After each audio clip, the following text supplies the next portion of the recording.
तो उसी तरह एडिक्शन में जब हमें पता चलता है कि पेशेंट नशे में है, तो हम इग्नोरेंस में, अनजाने में उसकी इनेबलिंग करते हैं। ठीक है, मतलब तब हमें पता नहीं होता ये बीमारी है, या तब हमें नहीं पता होता है हमने ये करना है। इनेबलिंग के सर ने बहुत सारे उदाहरण दिए, जैसे पेशेंट की तकलीफ को अपने ऊपर ले लेना, अपने लव्ड वन की तकलीफ को अपने ऊपर ले लेना, उसकी जो बुराइयां हैं, जो वीक एक्शंस, जो व्यवहार वो नशे में करता है, उसको छुपाना। ठीक है, नहीं मानना, डिनायल की नहीं, ऐसी इतनी बड़ी बात नहीं है, छोटी सी बात है। या फिर उसको प्रोटेक्ट करते हैं हम। ठीक है, उसकी जो जिम्मेवारी होती है, ड्यूटी होती है, जो उसे करने चाहिए, वो हम करने लग जाते हैं। ठीक है, फिर एक एग्जाम्पल ये भी होता है कि जो नशा करने वाला पर्सन है, ठीक है, वो पैसे मांगता है या कोई चीज मांगता है, तो हमें पता भी होता है कि वो गलत कर रहा है, वो उसका वीक एक्शन है, वो उसको मिसयूज कर सकता है, मगर फिर भी हम उसको वो दे देते हैं पैसे। और कोई उदाहरण, जितना जो इनेबलिंग है वो हमारे ट्रीटमेंट की, हमारे इलाज, रिकवरी की सबसे बड़ी रुकावट है। आप सबने कहा ना, आपने कहा बस ये ठीक हो जाए, बस बेटा ठीक हो जाए, बस हस्बैंड ठीक हो जाए। तो अगर आप चाहते हो तो उन बिहेवियर्स को पहचानो जो फैमिली के अंदर हैं, जिनकी वजह से बीमारी को बढ़ावा मिला।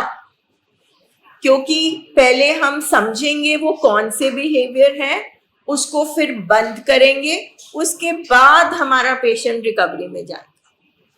जब भी हम पेशेंट बोलते हैं ना, तो हम रिश्ते को अलग करके बोलते हैं। हम रिश्ते को कुछ नहीं कह रहे, हम रिश्ते को पूरी रिस्पेक्ट दे रहे हैं, मगर हमारा जो लव्ड वन है, हमारा जो रिश्ता है, उसमें एक ऐसी बीमारी है जिसको हमारी हरकतों से, बिहेवियर से बढ़ावा मिल रहा है, उसके जानवर दिमाग को बढ़ावा मिलता है। जैसे उसे ना नहीं कह पाना, उसकी हर बात उसके अकॉर्डिंग करना, कंट्रोल करने की कोशिश करना। तो आप अपने अपने इनेबलिंग बिहेवियर्स पहचान सकते हैं। जैसे अपने आप प्रोटेक्ट करना, उसके लिए लड़ना करना। अगर हमारे पेशेंट को कोई कुछ कहता है तो उसको उसका जवाब देना आना चाहिए ना, तरीके से। अगर उसका जवाब हम दे रहे हैं, वो भी इनेबलिंग है। अगर पेशेंट कोई ऐसा एक्शन कर देता है जिसमें उसका पैसे का नुकसान हो जाता है, पुलिस केस हो जाता है, कोई झगड़ा हो जाता है, उसके ऊपर उसको ढाप देना, छुपा देना।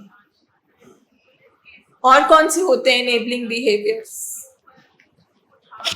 ये हमें पता नहीं चलते, क्योंकि फर्स्ट स्टेज में मैंने लिखा है इग्नोरेंस। जब बीमारी का हमें पता चलता है तो हमारा दिल दुखता है, क्योंकि हम अपने लव्ड वन से अटैच्ड हैं, हम उससे बहुत प्यार करते हैं, हमारा वो रिश्ता है। और ये एक ऐसी बीमारी है जो बहुत बदनाम है। ड्रग्स एडिक्शन, ये सब सुन के हम न्यूज में सुनते हैं, हम अखबारों में न्यूज पढ़ते हैं, इसको एक गंदी चीज बोला जाता है, ये कलंकित बीमारी है, ये एक स्टिग्मा है। और सडनली जब हम पे ये न्यूज खुलती है कि हमारे घर में आ गई, हमारा बच्चा ये कर रहा है, तो एक शेम आती है, शेम भी आती है, गुस्सा भी आता है। पेशेंट है, हस्बैंड है, कोई भी है, उससे अटैचमेंट भी है। तो ये उसको बचाने के चक्कर में, उसको प्रोटेक्ट करने के चक्कर में, क्योंकि हमारा दिल नहीं मानता, तो हम देखकर भी उसको अनदेखा करने की कोशिश करते हैं। हमें दिख रहा होता है, मगर क्योंकि हम नहीं एक्सेप्ट करते, हम डिनायल में होते हैं, तो हम इस चक्कर में कि हमें पहले पता ही नहीं होता है कि ये बीमारी है। अब तो हम यहाँ बैठ के सीख रहे हैं ना कि जो जो हमने बिहेवियर किए, अब आपको समझ में आ रहा है। जब बोलते हैं कि फैमिली को अपने ऊपर काम करना है, फैमिली को चेंज करना है, इसका मतलब ये नहीं कि फैमिली गंदी है, मगर हमारी जो लव्ड वन है, जो हमारा पेशेंट है, उसकी बीमारी को जो चीजें बढ़ावा दे रही है। बिल्कुल वैसे जैसे अगर हमें पता हो कि हमारे पेशेंट को फलाना फलाना सब्जी सूट नहीं करती, तो हम वो सब्जी बनाएंगे क्या? हम वो सब्जी उसे नहीं खिलाएंगे। तो बिल्कुल उसी तरह से हम वो बिहेवियर्स अपने पेशेंट के साथ नहीं करेंगे। उसका जानवर दिमाग है, जहां बीमारी बैठी है वो बलवान हो जाए। हमने उसको खुराक नहीं खिलानी है। तो जब पेशेंट के दिमाग में, उसका जो बीमार दिमाग है, पेशेंट के दिमाग में जो बीमार हिस्सा है, उसको खुराक नहीं खिलानी है। हमने मत को खुराक खिलानी है। तो इसलिए यहाँ बैठ के अब 2-3 दिन हम अपने इनेबलिंग बिहेवियर्स को आइडेंटिफाई करेंगे। एक इनेबलिंग बिहेवियर तो आप जरूर करें। आपने करा, आपने कोई, हाँ जी, आपने कभी ना करी अपने हस्बैंड को? नहीं, क्यों?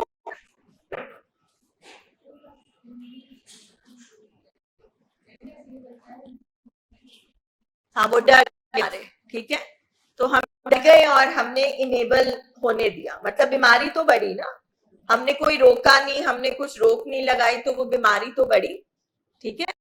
पहली स्टेज में हमें पता नहीं होता कि जो हम कर रहे हैं उससे नशा नहीं बंद होगा। तो पहली स्टेज में हम लाड प्यार करने लगते हैं, एक्स्ट्रा पैम्परिंग करने लगते हैं, ठीक है। या फिर हमें लगता है कि अच्छा ये नशा कर रहा है, चलो ये छोटा वाला नशा बढ़ा दे दो। या फिर उसके बिहेवियर्स को हम छुपाने की कोशिश करते हैं। और उसके बाद क्या होता है, हम ये जब करते रहते हैं, मगर वो नशा कम नहीं होती, बल्कि वो बढ़ती रहती है। तो उसके बाद बीमारी उस स्टेज पे पहुंचती है जहां पे जो पेशेंट है वो भी बेचारा मजबूर हो जाता है और हम भी मजबूर हो जाते हैं। फिर हम मजबूरी में करते हैं। जैसे भी किसी फैमिली ने शेयर किया कि हमारा पेशेंट मतलब किसी सब्सटेंस की चीज की डिमांड कर रहा था और जिद कर रहा था, और हम डर गए, तो हमने उसको अलाउ कर दिया, परमिशन दे दी। तो हमने बीमारी को बढ़ाया ना। हम डेस्परेट हो गए, हम डर गए, हम पैनिक में चले गए। मगर हम उस टाइम ये भूल जाते हैं कि उसको जो बीमारी है, कि सबसे बड़ा डर जिंदगी में किस चीज का होता है? किस चीज का होता है? मौत का।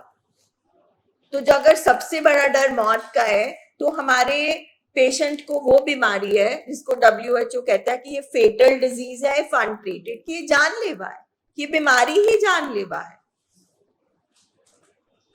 तो वो बड़ा डर है, एक वो छोटे छोटे जो हमारे डर हैं, जो हमारे अंदर घर कर गए, जो हमारे बीमार दिमाग में घर कर गए। उसकी वजह से हम वो असली डर जिसकी वजह से हम यहाँ पे आए थे उसको भूल जाते हैं। जो भी चीज हम करेंगे जो ट्रीटमेंट नहीं बोलता या ट्रीटमेंट मना करता है, वो हम पेशेंट की इनेबलिंग कर रहे हैं, हम उसकी बीमारी को बढ़ा रहे हैं। तो पहली स्टेज में हम अनजाने में करते हैं, हमें पता नहीं होता, और उसके बाद हम मजबूर हो सकते हैं, हम डेस्परेट होते हैं, हमें करना ही पड़ता है। बहुत सारे उसमें फैक्टर्स होते हैं, कहीं कुछ हो ना जाए, कहीं कुछ कर ना ले, तोड़ फोड़ ना कर दे, पड़ोसियों को ना पता लग जाए, दुनिया को ना पता चल जाए, घर में शादी है, त्योहार है, हम डेस्परेटली करते हैं। क्योंकि पेशेंट की बीमारी भी डेस्परेट हुई होती है, क्योंकि उसका स्टेज बड़ा होता है ना। एक स्टेज है 99 बुखार का, एक स्टेज है 104 बुखार का।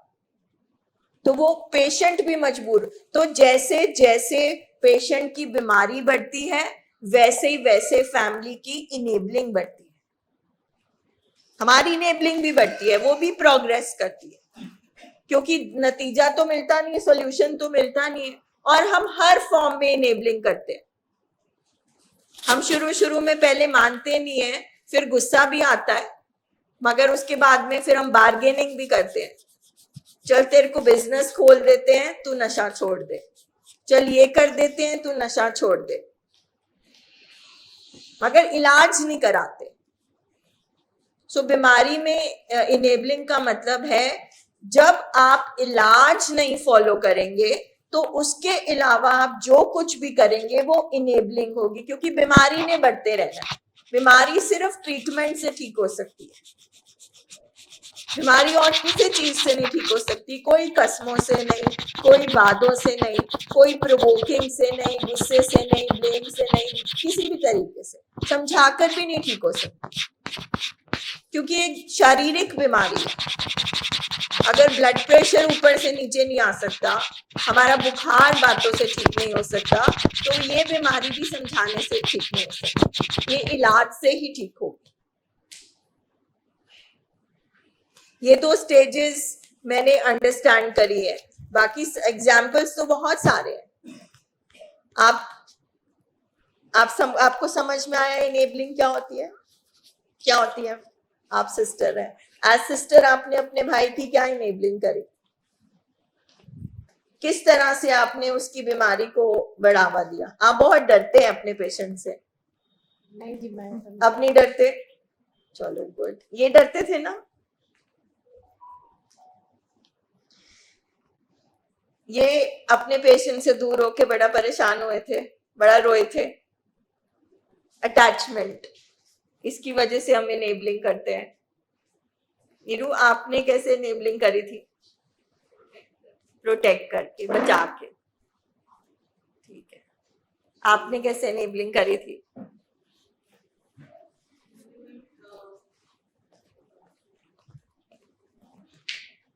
आइए सर। बिहेवियर इग्नोर करके, मतलब छुपाया नहीं किसी से, मतलब फैमिली But ignore मेंबर्स करा। में, बट अपने आप के जैसे कई बारी कुछ लड़ाई हो जानी तो मतलब कहना कि ठीक है ये है ही ऐसे, कॉम्प्रोमाइज मतलब कर उस लिया। चीज को मैंने रिवोल्ट नहीं किया कि मैं ये नहीं सुन सकती या कुछ भी जैसे बोल देना। एंड बाकी जो घर के जैसे ऑफिशियल काम होते हैं, कुछ भी है, तो वो सब जैसे जो एक हस्बैंड की रिस्पॉन्सिबिलिटी होती है, वो रिमाइंड कराने के बाद भी नहीं हो रहे तो मैं कहती थी इनसे होना ही नहीं है, मतलब सारा कुछ मैं ही कर देती थी, सब आप ही जो करते मुझे थे। आता था मैं कर देती थी। पेशेंट का सारा काम हम ही कर देते थे। हाँ जी, हाँ जी मैम।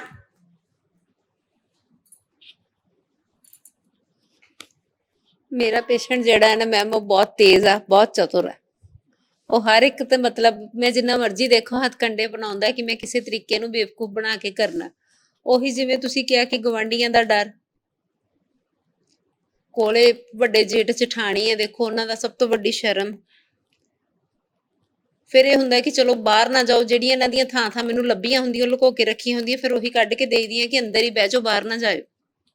ਪਰ ਉਹਨਾਂ ਨੇ ਉਹ ਪੀ ਕੇ ਵੀ ਜਾਣਾ ਹੁੰਦਾ, ਉਹ ਮੰਗ ਲੈਣੀ ਬੜੇ ਪਿਆਰ ਨਾਲ, ਮੰਗ ਕੇ ਲੈ ਕੇ ਪੀ ਕੇ ਕਹਿਣਾ ਹੁਣ ਕੁੰਡਾ ਖੋਲ, ਕਿੱਦਾਂ ਨਹੀਂ ਖੋलेंगे, और गेट भी टप ਜਾਂਦੇ ਸੀ।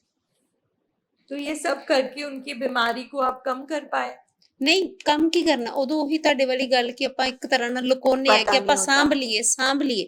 ਔਰ ਸਾਡੇ ਪੇਸ਼ੈਂਟ ਨੂੰ ਤੇ 5ਵੀਂ 6ਵੀਂ ਵਾਰ ਆ ਗਿਆ, ਉਹਨੂੰ ਸਭ ਪਤਾ, ABC ਪੂਰੀ ਪਤਾ ਉਹਨੂੰ। ਕੀ ਕਰੋਗੇ ਤੁਸੀਂ ਉੱਥੇ? ਮਜਬੂਰ ਹੋ ਜਾਂਦੇ ਹੋ, ਜੇ ਕਰਦੇ ਹੋ ਤਾਂ ਵੀ ਮਰਦੇ ਹੋ, ਜੇ ਨਹੀਂ ਕਰਦੇ ਤੇ ਤਾਂ ਵੀ ਮਰਦੇ ਹੋ, ਦੋਵੇਂ ਪਾਸੇ ਫਸਦੇ ਆ। ਮੈਂ ਹੁਣ ਇੰਨੀਆਂ ਮੀਟਿੰਗਸ ਅਟੈਂਡ ਕੀਤੀਆਂ, 5ਵੀਂ 6ਵੀਂ ਵਾਰ ਮੈਂ ਆ ਗਈ, ਇੱਕ ਚੀਜ਼ ਮੈਂ ਕਰਕੇ ਦੇਖੀ ਪਰ ਮੈਂ ਹਰ ਚੀਜ਼ ਫੇਲ ਹੋਈ। ਪਿਆਰ ਵੀ, ਗੁੱਸਾ ਵੀ। क्या आपने ਉਦੋਂ कभी ਤੱਕ ਇੱਥੇ ਨਹੀਂ ਆਉਂਦੇ ਜਦੋਂ ਤੱਕ ਉਹਨਾਂ ਦੇ ਆਪਣੇ ਹੱਥ ਖੜੇ ਨਹੀਂ ਹੋ ਜਾਂਦੇ। ਜਦੋਂ ਪਹਿਲੀ ਵਾਰੀ ਲਾ ਕੇ ਆਉਂਦੇ, ਇੱਕ ਪੈਗ ਵੀ ਲਾਉਣ ਮੈਨੂੰ ਉਹਨਾਂ ਦੇ ਹੈਲੋ ਫੋਨ ਤੇ ਕਰਨ ਤੋਂ, ਜਾਂ ਕੋਈ ਵੀ ਇੱਕ ਵਰਡ ਬੋਲਣ, ਮੈਨੂੰ ਪਤਾ ਲੱਗ ਜਾਂਦਾ ਕਿ ਗੜਬੜ ਹੈ। ਮੈਂ ਜਿੰਨਾ ਮਰਜ਼ੀ ਸਮਝਾ ਲਾਂ ਕਿ ਆਪਾਂ ਚੱਲੀਏ, ਨਹੀਂ ਬਸ ਮੈਂ ਜਿਵੇਂ ਮਾੜੀ ਜੀ ਸ਼ੁਰੂ ਕੀਤੀ ਛੱਡ ਦੇਣੀ, ਅੱਜ ਬੀਤੀ ਕੱਲ ਨਹੀਂ ਪੀਣੀ, ਨਹੀਂ ਦੇਖ ਤੂੰ, ਨਹੀਂ ਮੰਨਣਾ। तो ਫਿਰ मैम ਗੱਲ बीमारी क्या है? अगर हम ये बोल रहे हैं कि वो नहीं सुनते, वो नहीं समझते, तो बीमारी क्या है? ਬਿਮਾਰੀ ਤੇ ਹੈ ਮੈਮ, ਪਰ ਇੱਕ ਬੰਦੇ ਨੂੰ ਲੇਡੀਜ਼ ਵਾਸਤੇ ਲਿਆਉਣਾ ਜਾਂ ਧੱਕਣਾ ਬੰਦੇ ਨਹੀਂ ਕਰਦੇ। ਉਹ ਬਿਲਕੁਲ ਨਹੀਂ ਮੰਨਣਗੇ ਜਦੋਂ ਤੱਕ ਉਹਨਾਂ ਦੇ ਆਪਣੇ ਹੱਥ ਖੜੇ ਨਹੀਂ ਹੁੰਦੇ। अगर किसी अपने लव्ड वन को हार्ट अटैक आ जाए, उसके लिए तो लोग बुलवाते हैं, उठाकर लेकर ਗੱਲ जाते ਫਿਰ हैं ना ਆਪਣੇ अस्पताल। ਸਮਾਜ ਦੀ ਸੋਸ਼ਲ ਦੇਖੋ ਨਾ ਕਿੱਦਾਂ ਆ ਗਿਆ। ਆਪਾਂ ਇਸੇ ਚੀਜ਼ ਤੋਂ ਤੇ ਆਪਾਂ ਡਰਦੇ ਹਾਂ, ਔਰ ਹਜੇ ਤੱਕ ਵੀ ਮੈਂ ਕਿਸੇ ਨੂੰ ਵੀ ਨਹੀਂ ਦੱਸਿਆ। ਕੀ ਕਰਾਂ तो ਕਦੀ ਡਿਊਟੀ ਕਰ ਰਹੀ ਕਦੀ ਇੱਥੇ ਆ ਰਹੀ ये देखो, ये तो फिर एक सीक्रेट रखा ना। हम्म, ये तो फिर एक तरफ से हम हॉस्पिटल बैठे हैं, हम्म, एक तरफ से हम उसको बीमार भी कह रहे हैं, ठीक भी करना चाहते हैं, मगर सिर्फ इस डर से। तो मैम चॉइसेस है ना, 2 चॉइस है, या आप खुल के अपने हस्बैंड का ट्रीटमेंट करा लो या फिर आप अपनी इज्जत बचा लो, 2 ही चीजें हैं। ਨਹੀਂ ਮੈਂ ਵੀ ਤੇ ਕਹਿ ਰਹੀ ਹਾਂ ਕਿ ਕਿੰਨੀ ਵਾਰੀ ਕਰਵਾਇਆ ਮੈਂ ਤੁਸੀਂ ਤੇ ਚੰਗੀ आपने ਤਰ੍ਹਾਂ ट्रीटमेंट कितना हाँ। कराया मैम, ये बताओ, आप समझे हैं अभी तक ਨਹੀਂ ट्रीटमेंट? ਹੁਣ ਦੇਖੋ ਤੁਸੀਂ ਕੱਲ ਵੀ ਉਹਨਾਂ ਨੂੰ ਬਹੁਤ ਸਮਝਾਇਆ ਸਰ ਪਾਰਟੀਆਂ ਨੂੰ ਵੀ ਮੈਂ ਕਿਹਾ ਸੀ ਬੈਠੋ ਥੋੜੀ ਦੇਰ ਗੱਲ ਕਰੀਏ ਪਰ ਉਹ ਬੰਦੇ ਨੂੰ ਇਹ ਪਤਾ ਹੈ ਕਿ ਮੈਂ ਇੱਥੇ ਜਿੰਨਾ ਕਰਾਉਣਾ ਡੀਟੌਕਸ ਕਰਵਾਇਆ ਔਰ ਘਰ ਚਲ ਜਾਣਾ ਮੈਂ ਹੈਰਮਿਟੇਜ ਨਹੀਂ ਜਾਣਾ ਪਿਛਲੀ ਵਾਰੀ ਗਏ ਸੀ ਤੇ ਬੇਟੀ ਦੀ मैरिज ਸੀਗੀ ਮਜਬੂਰੀ ਸੀ ਉਦੋਂ 1 ਮਹੀਨਾ ਲਾਇਆ ਉਹਨਾਂ तो ਨੇ यही बात है ना। हाँ, एक मिनट, क्योंकि एक बंदे दे मिनट, सामने एक आपा भी मिनट, एक मजबूर हो मिनट जाना। मैम, ये ब्लेम डाल देना कि हम मैंने तो पूरा कराया। देखो पूरा इलाज हर मीटिंग में, जब तक साइंस कुछ नहीं बदलती, जब तक कुछ नया नहीं आता, यही है अभी कि आपका 7 से 15 दिन का detox patient to patient differ करता है। फिर आपको कोई और साथ में बीमारी तो नहीं है, डिप्रेशन, बाइपोलर। उसके बाद आपका 3 मंथ्स का इंडोर ट्रीटमेंट लगातार, उसके बाद में आउटडोर फॉलोअप, दवाइयां चलेंगी, फैमिली चलाती है पेशेंट को साल तक, ये हर मीटिंग में बोला जाता है। सो नेवर से मैंने पूरा इलाज कराया। आप अधूरे ऑपरेशन में पेशेंट को लेकर गए, जब पेशेंट की बीमारी इतनी लंबी है तो उसको समय चाहिए। नहीं, अब जितना आप पाउनो- ये चाहे बेशक घर में हम्म। शादी है, सब कुछ है, पेशेंट पेशेंट है। अगर घर में शादी होती है और किसी को हार्ट अटैक आ जाए, घर में शादी है किसी को कैंसर हो जाए, तो हर चीज में हम बीमारी को ड्यू इम्पोर्टेंस देते हैं। हम दिमागी बीमारियों को ड्यू इम्पोर्टेंस देते ही नहीं है। So you can not put everything on this. नहीं, आप मैम, कितना जब मैं- इन्वॉल्व है, फैमिली कितना इन्वॉल्व है, फैमिली कैसे पेशेंट को लेकर आती है। अगर आप छुपाते, हमारा तो कोई पेशेंट वॉक इन नहीं करता, हमारा तो पेशेंट कोई भी नहीं चलकर आता। और किसका पेशेंट चतुर नहीं है बताओ? वो खड़ा करे हाथ जिसका चतुर नहीं है। कोई है? नहीं है। सो आपका पेशेंट बाकी पेशेंट से अलग नहीं हो सकता। अगर आपके पेशेंट को एडिक्शन की बीमारी है और मेरे पेशेंट को एडिक्शन की बीमारी है तो सेम होएगी, क्योंकि ये बीमारी का लक्षण है। ये आपके हस्बैंड और मेरे हस्बैंड का लक्षण नहीं है, ये बीमारी का लक्षण है। बीमारी सांझी होगी तो लक्षण भी सांझे होंगे। और तो दिमाग मैम, को वो दवाई दे जितना नाल भी टाइम फिर पींदे रहे दिमाग को जितना टाइम लगना है वो उतने में ही ठीक होएगी। हमारी जितनी मर्जी मजबूरी हो, बीमारी मजबूरी नहीं देखती, बीमारी नहीं देखती इलाज। आप खुद कह रहे हो छुपा छुपा के कर रहे हो, इलाज कराना पड़ेगा। उसकी समझ ही तो काम नहीं कर रही और हम पेशेंट पे डाल रहे हैं कि ये समझता नहीं है। इसका मतलब हमने ही नहीं माना ये बीमारी है।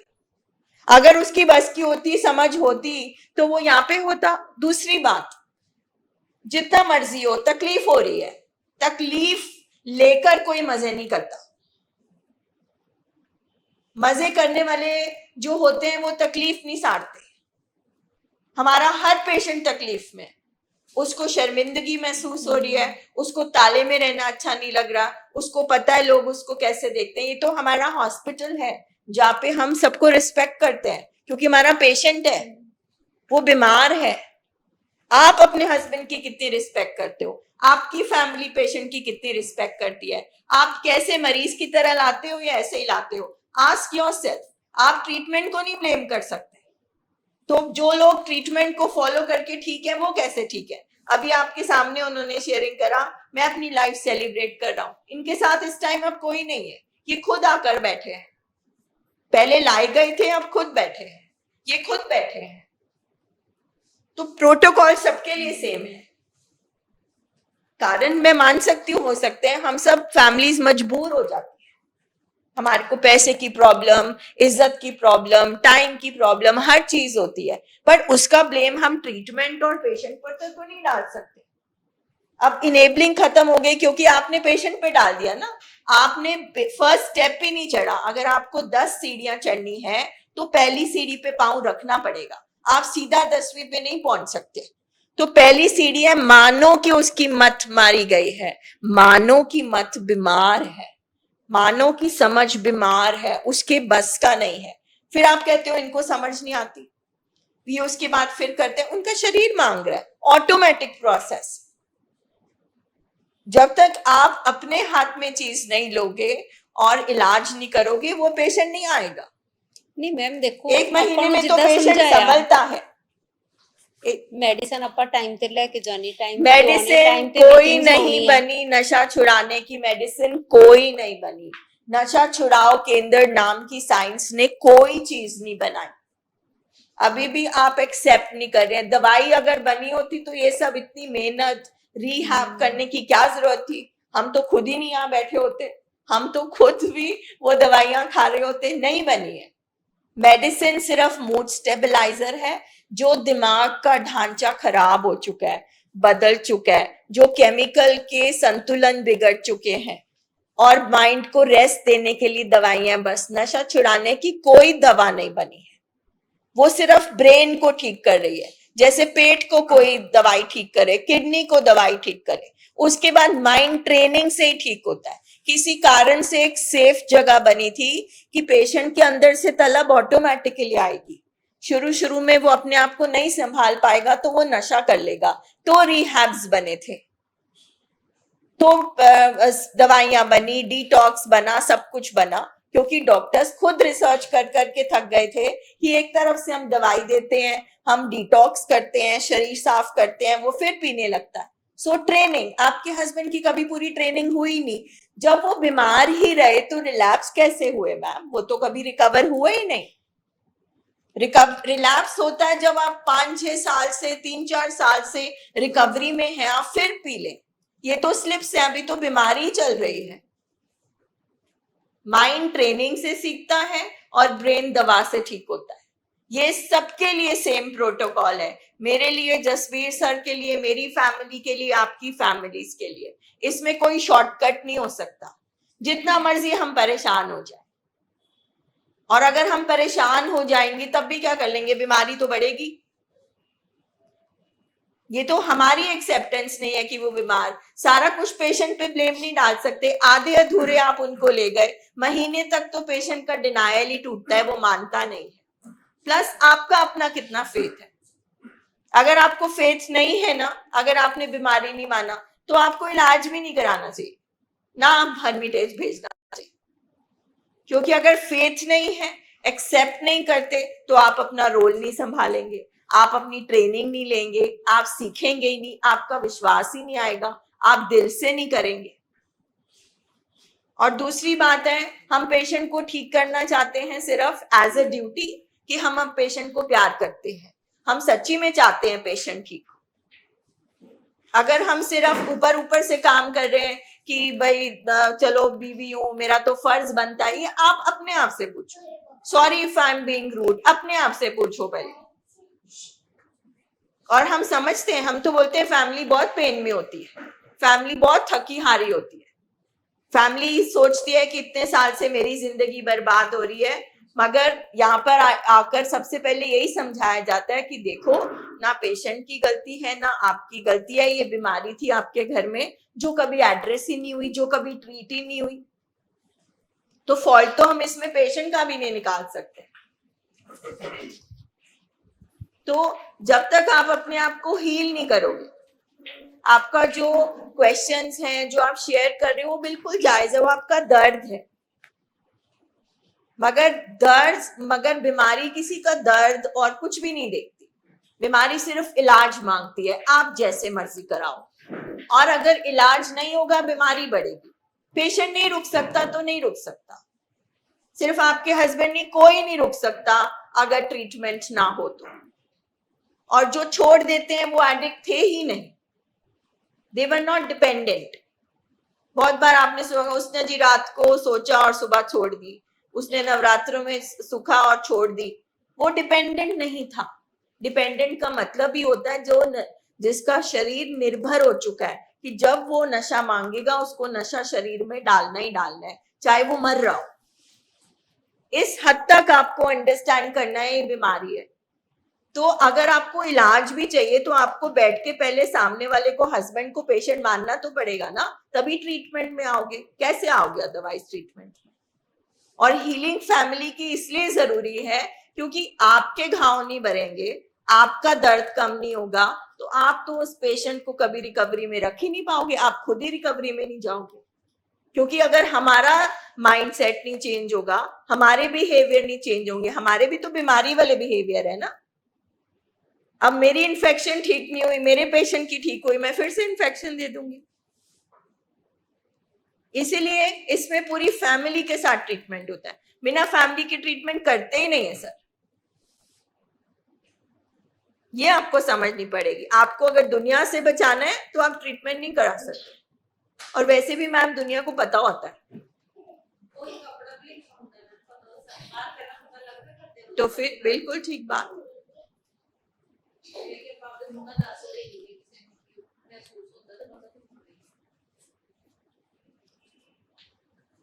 तो ये अब आगे इनेबलिंग कर करके हम थक गए। जैसे आपने कहा कि मैंने घर में ही ला दी, तो इनेबल किया ना कि चलो बाहर नहीं पियेंगे, ये लो शराब घर ही पी लो।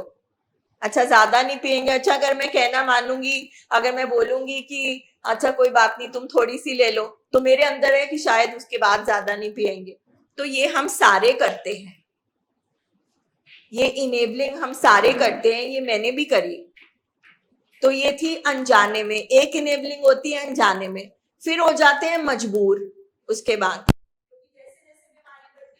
हमारी इनेबलिंग बढ़ती है और वो अल्टीमेटली हमारा हैबिट और पैटर्न बन जाती है। और तो हम हॉस्पिटल आते हैं तो यहाँ कमरे में भी इनेबलिंग कर रहे होते हैं।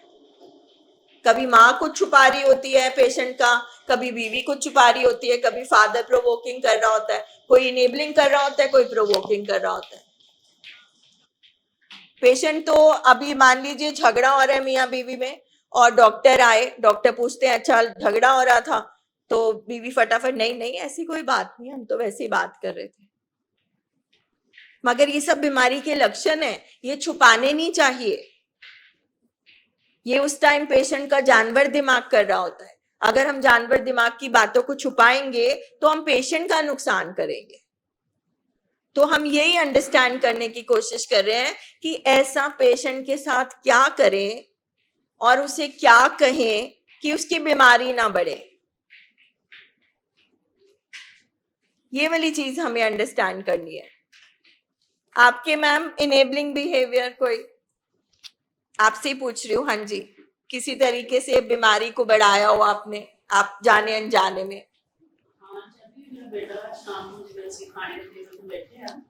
ਤੇ ਖਾਣਾ ਖਾ ਕੇ ਜਦੋਂ ਅਸੀਂ ਉੱਠ ਖਲੋਂਦੇ ਸੀ, ਮੇਰੇ ਹਸਬੰਡ ਕਹਿੰਦੇ ਸੀ ਕਿ ਇਹਦੀਆਂ ਅੱਖਾਂ ਦੇਖੀਆਂ, ਇਹਦੀਆਂ ਅੱਖਾਂ ਲਾਲ ਮੈਨੂੰ ਲੱਗਦੀਆਂ। ਮੈਂ ਤਾਂ ਨੋਟਿਸ ਨਹੀਂ ਕੀਤਾ, ਮੈਨੂੰ ਨਹੀਂ ਪਤਾ, ਮੈਂ ਨਹੀਂ ਦੇਖੀਆਂ ਹੈਗੀਆਂ। और दिल में आपको लगता था कि है, ऐसा कुछ है? हाँ। और कोई एग्जाम्पल मैम? बहुत अच्छी बात है, आप जितना शेयर करेंगे हमें पता है कि आगे से हमें ये नहीं करना कभी। हाँ जी, कोई और बात? ਪੈਸੇ ਵੀ ਜਦੋਂ ਮੰਗਦਾ ਸੀ ਤੇ ਮੇਰੇ ਹਸਬੰਡ ਕਹਿੰਦੇ ਸੀ ਕਿ ਨਹੀਂ ਦੇਣੇ ਹੈਗੇ, ਤੇ ਮੈਨੂੰ ਲੱਗਦਾ ਸੀ ਕਿ ਘਰ 'ਚ ਝਗੜਾ ਵੱਧ ਜਾਊਗਾ ਕਿਸੇ ਨੂੰ। ਈਵਨ ਕਿ ਮੇਰਾ ਬੇਟਾ ਮੇਰੇ ਹਸਬੰਡ ਦੇ ਹੱਥ ਵੀ ਪੈ ਜਾਂਦਾ ਸੀ, ਇਸੇ ਤੋਂ ਡਰਦੀ ਉਹਨੂੰ ਕਹਿਣਾ ਵੀ ਦੇ ਦਿਓ ਕੋਈ ਗੱਲ नहीं, कि घर में प्रॉब्लम ना हो जाए, कलेश ना हो जाए। तो कलेश बचाने के चक्कर में हमने बीमारी को बढ़ावा दे दिया। राइट। हाँ हाँ जी मैम, आप भी कुछ शेयर करो। मैडम हम भी देते थे पैसे जब मांगता, दे देते थे। हाँ जी। और आपके बेटे ने, दूसरे बेटे ने कहा कि नहीं ये नशा कर रहा है, आपने उसको बोला नहीं ऐसा नहीं हो रहा, सब ठीक है? हाँ जी, क्योंकि सौ चक जाता सी मेरे सिर ते हत्थ। इसको कहते हैं इनेबलिंग बिहेवियर। नहीं मानना, डिनायल, नहीं नहीं सब ठीक है। राइट। हाँ जी मैम, आपने इनेबल कभी किया हो? यस मैम, हम जब भी पैसे मांगता था तो देने पड़ते थे। आप देने पड़ते हैं? क्यों देने पड़ते हैं? झगड़ा होता था अगर नहीं देते थे तो आपने कभी सोचा कि अब झगड़े की वजह से हमने दे दी, अब इससे नुकसान क्या हुआ? नुकसान तो होता ही था, वो तो मालूम ही था। तो इनेबलिंग क्या करती है? वो शॉर्ट टर्म फोकस है कि चलो अभी तो निपटाओ,